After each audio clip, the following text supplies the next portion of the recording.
చెప్పడం కాదు, మీరు చెప్పండి. రైతన్నలారా మీ బాగున్నారా అని మిమ్మల్ని అడుగుతున్నా. మీకు సబ్సిడీలు వస్తున్నాయని మిమ్మల్ని అడుగుతున్నా. గిట్టుబాటు ధర లభిస్తా ఉన్నాయని మిమ్మల్ని అడుగుతున్నా. మీ పొలాలకు నీళ్లు వస్తున్నాయని మిమ్మల్ని అడుగుతున్నా. మహిళలు మీరు చెప్పండి, మీకు రక్షణ ఉందమ్మా అని మిమ్మల్ని అడుగుతున్నా.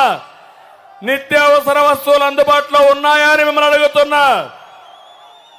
యువత మీరు చెప్పండి, ఉద్యోగం వచ్చిందా తమ్ముళ్ళు అని మిమ్మల్ని అడుగుతున్నా. జాబ్ క్యాలెండర్ ఇచ్చాడా అని మిమ్మల్ని అడుగుతున్నా. మెగా డిఎస్సి పెట్టాడా అని మిమ్మల్ని అడుగుతున్నా. కార్మికులు కూలీలు మీరు చెప్పండి, మీకు ఉపాధి దొరుకుతా ఉందా?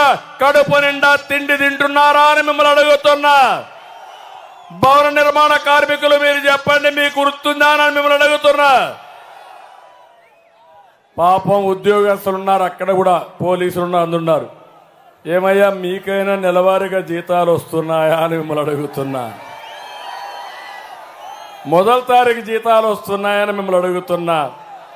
కడాన మీ ప్రావిడెంట్ ఫండ్ కట్టుకొని అందులో అయినా మీరు డబ్బులు తీసుకోవాలని తీసుకునే పరిస్థితిలో ఉన్నారా? గుండె మీద చేసుకోమని చెప్పమని మా ఉద్యోగస్తులందరినీ అడుగుతున్నా.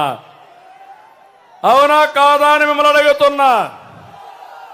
అందుకే ఈరోజు మీరు ఇంకొక పక్కన చూస్తే చాలా దుర్మార్గంగా బీసీ, ఎస్సీ, ఎస్టీ, మైనారిటీ వర్గాలను అడుగుతున్నా. కార్పొరేషన్ నుంచి ₹1 నిధులు వచ్చాయా మీకు? ఇంకో పక్క ఎంత నష్టపోయారో మీరు ఒక్కసారి ఆలోచించుకోవాల్సిన అవసరం ఉంది.